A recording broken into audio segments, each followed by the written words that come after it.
ou polluées, et le secteur agricole en a beaucoup souffert. Les allocations d'eau ont dû être considérablement réduites. Cela a entraîné une réduction drastique de la productivité agricole. La dégradation d'une terre déjà aride s'en est suivie. Le pays devait trouver un moyen urgent d'approvisionner en eau sa population et son secteur agricole.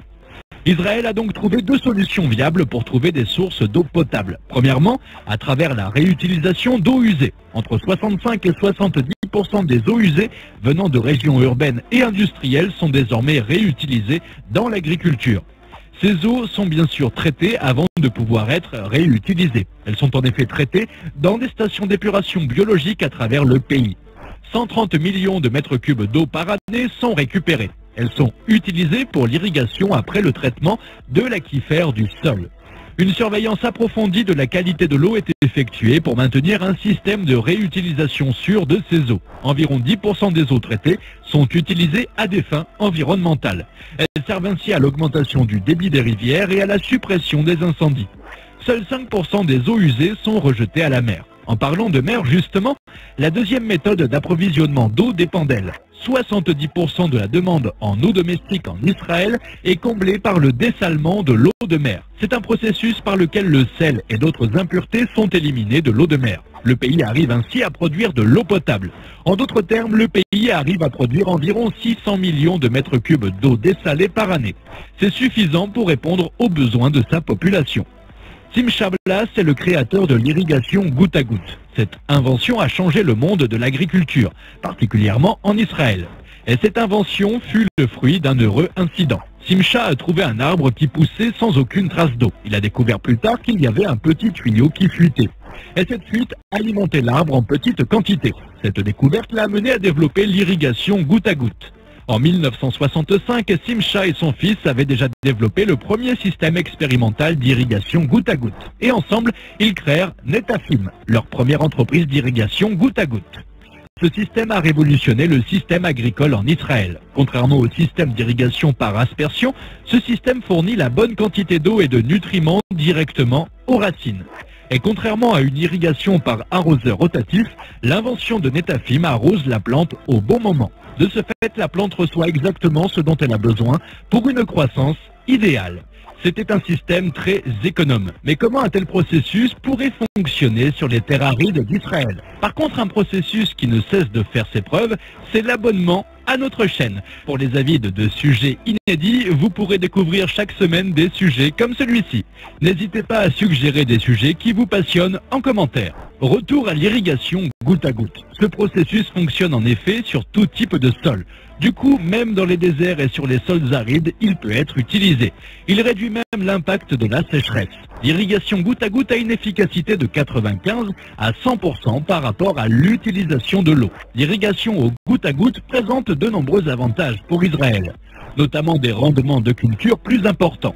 Le plus important, une dépendance minimale aux conditions météorologiques. Les terres agricoles peuvent mieux gérer les longues périodes sans pluie. En plus de tout cela, aucune eau n'est gaspillée par évaporation. L'engrais mis dans l'eau n'affecte pas les eaux souterraines et les rivières. Mais qu'est-ce qui a fait vraiment la différence pour Israël? Dans un premier temps, c'est un gouvernement efficace. En 1950 et 1960, il a constamment fait preuve d'un leadership visionnaire. Il a montré un engagement à long terme envers l'agriculture et l'eau. Le gouvernement a attribué 30% de son budget national à l'agriculture et à l'eau. Et ce qui a fait la différence, c'est que 30% a été alloué à l'éducation. Un investissement précoce a ainsi été fait dans une architecture institutionnelle efficace. Une politique agro-industrielle robuste a été mise en place. Deuxièmement, il y a eu l'organisation des agriculteurs. Certains agriculteurs israéliens étaient organisés en coopérative. D'autres étaient des agriculteurs privés représentés par une association d'agriculteurs. Cela a facilité leur pouvoir de négociation. En effet, cela leur a permis d'être compétitifs et de fonctionner efficacement. Ils ont eu accès au financement, à la recherche, à la formation, aux intrants agricoles et au marché. Et finalement, une approche pertinente axée sur le marché. Le marché a servi de guide pour le gouvernement et les agriculteurs. Il a facilité la planification, la priorisation et la coordination. Israël est ainsi devenu un leader mondial de nombreux produits. On y retrouve notamment les dattes, les grenades, les oranges et les tomates. Malgré de nombreux défis, Israël a au fil des années réussi à transformer son secteur agricole. Israël enregistre la production de tomates la plus élevée de 300 tonnes par hectare contre 50 dans le reste du monde. De plus, elle enregistre aussi la perte de céréales post-récolte la plus faible au monde. Le pays s'est aussi imposé comme un leader mondial de la gestion de l'eau. Contrairement à son taux de réutilisation d'eau, le taux des États-Unis est inférieur à 10%. Ainsi, l'Agence américaine de protection de l'environnement a recherché le soutien d'Israël dans son plan d'action de réutilisation de l'eau. Et assez ironiquement, Israël dispose désormais d'un excédent d'eau. Il arrive même à en exporter vers les pays voisins. Innovation Africa est une organisation israélienne à but non lucratif. Cette organisation propose des technologies hydrauliques, solaires et agricoles israéliennes à des villages d'Afrique. Riche de son expérience, l'organisation israélienne utilise l'irrigation goutte à goutte pour aider les cultures dans les villages. Innovation Africa a aidé à ce jour plus de 3 millions de personnes sur 500 projets dans 10 pays d'Afrique. Et elle continue de travailler pour faire connaître l'une des inventions les plus célèbres d'Israël. Pensez-vous qu'il y a d'autres pays dans le monde qui pourraient bénéficier de la technologie goutte à goutte utilisée en Israël? Dites-le nous en commentaire.